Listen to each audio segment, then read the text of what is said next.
Halo guys, selamat datang kembali di channel kami David Antam. Nah, pada video kali ini kita akan membahas mengenai cara membuat kontrak yang sah di mata hukum agar tidak ditipu. Nah, mengapa topik ini sangat penting? Karena kontrak merupakan instrumen hukum dalam kehidupan bermasyarakat dan berbisnis. Seiring dengan berkembangnya teknologi dan kompleksitas transaksi modern, resiko penipuan melalui kontrak yang tidak sah semakin meningkat. Nah, karena itu dalam video ini akan membahas secara komprehensif cara membuat kontrak yang sah menurut hukum Indonesia dengan fokus pada pencegahan penipuan dan perlindungan hak-hak para pihak. Melalui pemahaman syarat-syarat sahnya kontrak, identifikasi red flags dan penerapan best practice, diharapkan masyarakat dapat terhindar dari kerugian akibat kontrak yang cacat hukum.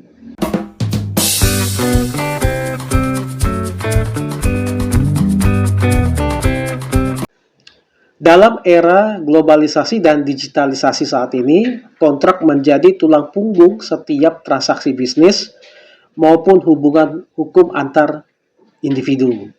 Namun, kompleksitas aturan, hukum, dan modus operandi penipuan yang semakin canggih membuat orang terjebak dalam kontrak yang merugikan atau bahkan tidak sah secara hukum. Data dari OJK atau Otoritas Jasa Keuangan menunjukkan peningkatan kasus penipuan berkedok kontrak investasi dan pinjaman online yang merugikan masyarakat hingga triliunan rupiah. Nah, pemahaman yang tepat tentang cara membuat kontrak yang sah bukan hanya penting bagi pelaku bisnis, tapi juga bagi masyarakat umum yang sering terlibat dalam berbagai perjanjian.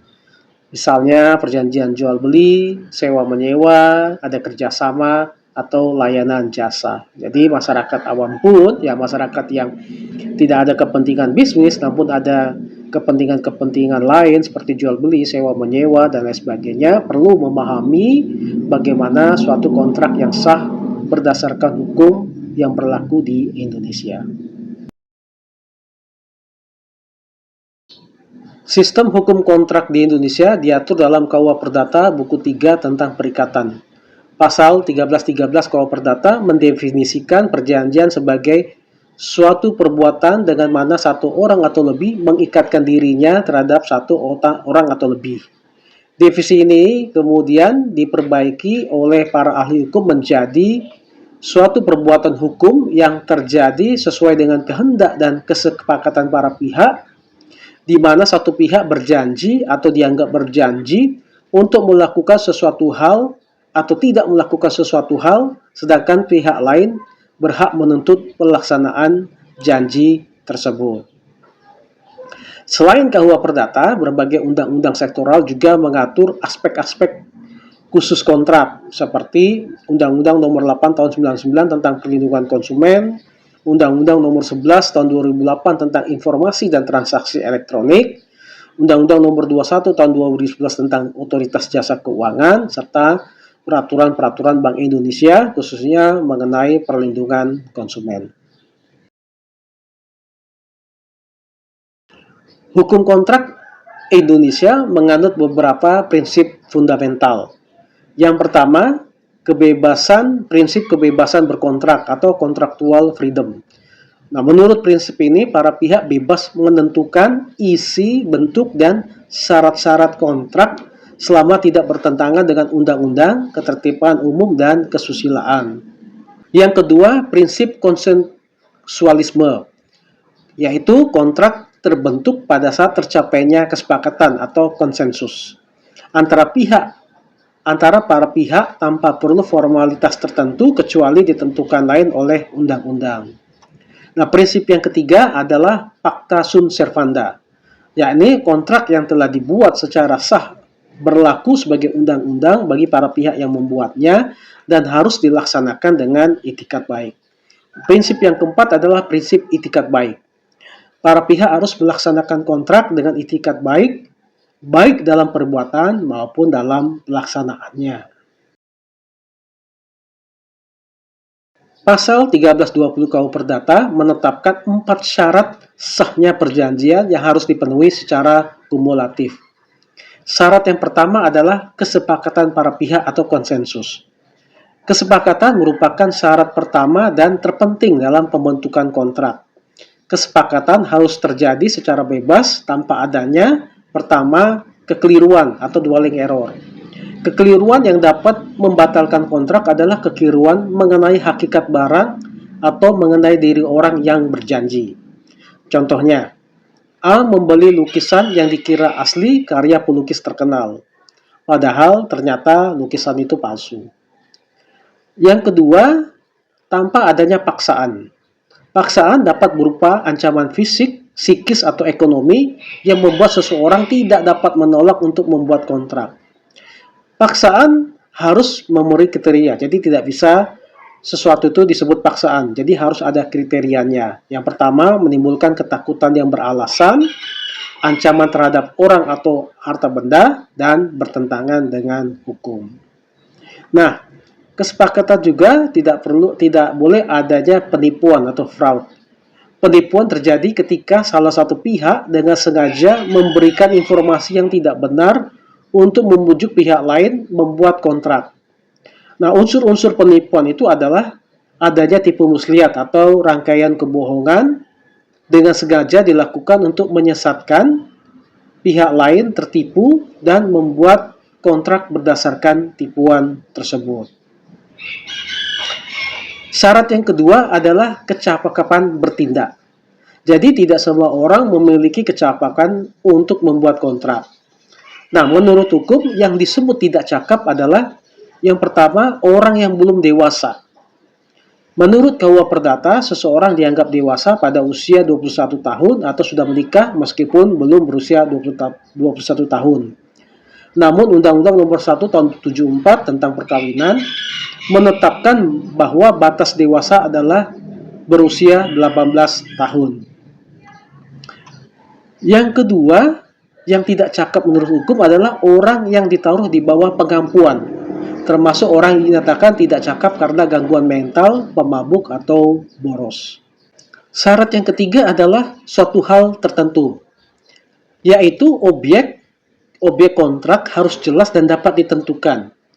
Syarat yang harus dipenuhi adalah objek harus ada atau dapat ada di kemudian hari, objek harus dapat ditentukan jenisnya, objek dapat dinilai dengan uang, objek tidak bertentangan dengan undang-undang, ketertiban umum, dan kesusilaan. Syarat yang keempat, sebab yang halal. Kausa atau sebab kontrak harus halal. Artinya, tidak bertentangan dengan undang-undang, tidak melanggar ketertiban hukum, tidak bertentangan dengan kesusilaan. Kontrak tanpa kausa atau kausa palsu adalah batal demi hukum. Nah, di dalam membuat kontrak harus memperhatikan yang disebut dengan red flags. Untuk menghindari penipuan, penting mengenali tanda-tanda bahaya dalam kontrak. Jadi, red flags adalah tanda-tanda bahaya dalam kontrak. Oleh karena itu, penting bagi kita untuk mengidentifikasi adanya atau tidak adanya red flags dalam kontrak tersebut.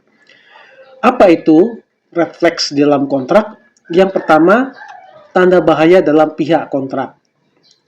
Yang dimaksud dengan tanda bahaya dalam pihak kontrak adalah misalnya identitas yang tidak jelas, tidak ada alamat yang tetap atau alamat palsu, dokumen identitas yang meragukan, riwayat bisnis atau pekerjaan yang tidak dapat diverifikasi, dan enggan memberikan referensi atau kontak pihak ketiga. Juga yang dimaksud dengan tanda bahaya dalam pihak kontrak adalah perilaku mencurigakan. Misalnya terburu-buru dalam minta penandatanganan, menghindari pertanyaan detail tentang produk atau layanan yang hendak dijual atau yang dijanjikan, menjanjikan keuntungan yang tidak realistis, meminta pembayaran di muka tanpa jaminan memadai. Nah, perhatikan dan identifikasi red flags atau tanda bahaya dalam pihak kontrak tersebut. Nah, yang kedua adalah tanda bahaya dalam isi kontrak. Artinya adalah kita perlu memahami dan mengidentifikasi isi dalam kontrak tersebut. Misalnya, apakah ada klausal yang merugikan atau klausal eksonerasi yang berlebihan, syarat pembayaran yang tidak wajar, sanksi yang tidak proporsional, dan hak sepihak yang berlebihan. Juga meliputi misalnya informasi yang tidak lengkap, seperti spesifikasi produk atau layanan yang tidak jelas, jadwal pelaksanaan tidak realistis, mekanisme penyelesaian sengketa tidak ada, dan tidak ada klausul force majeure. Nah, red flag yang ketiga adalah tanda bahaya dalam proses negosiasi. Jadi dalam kita menegosiasikan atau merundingkan isi-isi dalam kontrak itu, perhatikan apakah dalam perundingan itu ada red flags atau tanda-tanda bahaya. Misalnya, adanya tekanan psikologis. Bahasanya seperti ini. Penawaran terbatas waktu. Jadi ada penawarannya terbatas. Jadi diberikan waktu penawaran terbatas yang mencurigakan.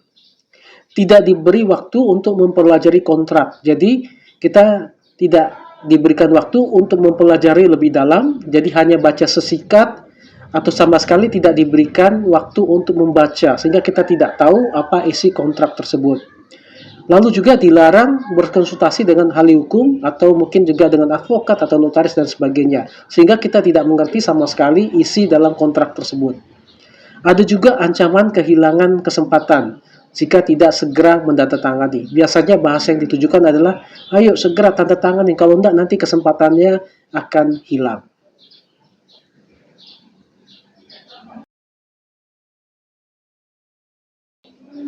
Nah, oleh karena itu, penting bagi kita untuk mempelajari klausul-klausul penting yang harus ada dalam isi kontrak tersebut, sehingga kita terhindar dari penipuan. Nah, klausul-klausul apa yang perlu Anda pelajari, yang perlu Anda perhatikan. Jadi tidak semua klausul itu Anda pelajari. Artinya tidak harus, karena mungkin Anda terterbatasan waktu dan sebagainya. Jadi ada beberapa klausul saja yang harus Anda fokuskan, yang harus Anda perhatikan. Yang pertama adalah klausul definisi. Biasanya dalam setiap kontrak itu ada berisi tentang definisi. Nah, klausul definisi sangat penting untuk menghindari interpretasi yang berbeda. Contohnya, apakah yang dimaksud dengan barang dalam kontrak tersebut? Seharusnya barang dalam pengertiannya adalah semua produk yang disebutkan dalam lampiran beserta semua spesifikasi teknisnya. Atau juga misalnya perhatikan kata hari kerja. Kata hari kerja dalam kontrak itu seharusnya berarti hari Senin sampai Jumat, kecuali hari libur nasional yang ditetapkan pemerintah. Yang kedua juga perhatikan klausul force majeure. Apakah ada klausa tentang force majeure? Nah, klausa ini melindungi para pihak dari keadaan di luar kendali. Nah, contoh kata-kata bila mana ada frasa atau kata-kata mengenai force majeure, seharusnya bunyi kontraknya seperti ini. Force majeure berarti setiap peristiwa atau keadaan yang tidak dapat diprediksi, tidak dapat dihindari, dan di luar kendali para pihak, termasuk namun tidak terbatas pada bencana alam, perang, kerusuhan, epidemi, kebijakan pemerintah, atau peristiwa lain yang dinyatakan sebagai force majeure oleh pemerintah. Nah, perhatikan apakah ada pasal atau ayat tentang force majeure ini. Yang berikutnya adalah apakah ada klausa penyelesaian sengketa. Nah, di dalam klausa penyelesaian sengketa itu ditentukan mekanisme penyelesaian sengketa yang jelas. Contohnya, bila mana ada pasal atau ayat yang menuliskan atau yang menyebutkan klausa tentang penyelesaian sengketa. Seharusnya ayat atau pasal itu berbunyi begini. Setiap sengketa yang timbul atau berkaitan dengan kontrak ini akan diselesaikan. Pertama, musyawarah dalam mufakat dalam waktu 30 hari. Kedua, mediasi melalui lembaga mediasi yang disepakati dalam waktu 60 hari. Ketiga, diselesaikan melalui arbitrase di Badan Arbitrase Nasional Indonesia atau pengadilan negeri tertentu yang sudah disepakati oleh para pihak jika mediasi gagal. Nah, yang keempat, perhatikan juga apakah ada klausa tentang perubahan kontrak. Atur bagaimana kontrak dapat diubah. Contoh kalimat bila mana ada klausa tentang perubahan kontrak. Kontrak ini hanya dapat diubah melalui persetujuan tertulis yang ditandatangani oleh kedua belah pihak. Setiap perubahan harus dibuat dalam bentuk adendum yang menjadi bagian yang tidak terpisahkan dari kontrak ini. Nah, perhatikan 4 klausa ini supaya Anda dapat mengerti dan tidak ditipu oleh atau tidak tertipu oleh orang-orang yang ingin melakukan merugikan Anda melalui kontrak yang sedang dipersiapkan kepada Anda. Nah, demikianlah video ini. Dengan menerapkan prinsip-prinsip yang telah dibahas di atas, diharapkan masyarakat dapat membuat kontrak yang tidak hanya sah secara hukum, tapi juga memberikan perlindungan optimal dari berbagai bentuk penipuan. Ingatlah bahwa mencegah lebih baik daripada mengobati. Itu artinya dapat juga berarti investasi waktu Anda dalam mempelajari kontrak dan biaya untuk membuat kontrak yang jauh lebih murah, yang jauh lebih baik itu lebih murah dibandingkan dengan kerugian akibat sengketa atau penipuan.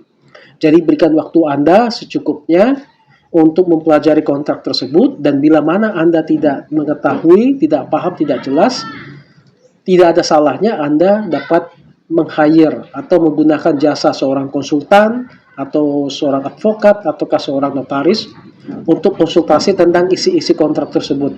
Lebih baik bagi Anda untuk mengeluarkan sejumlah uang saat ini daripada nanti di kemudian hari Anda harus mengeluarkan uang yang jauh lebih mahal untuk menyelesaikan sengketa akibat ketidaktahuan Anda akibat dari kontrak tersebut. Nah, semoga video ini bermanfaat. Jangan lupa tekan like, lonceng, dan tentu saja subscribe channel kami agar Anda tidak ketinggalan video-video kami berikutnya. Terima kasih.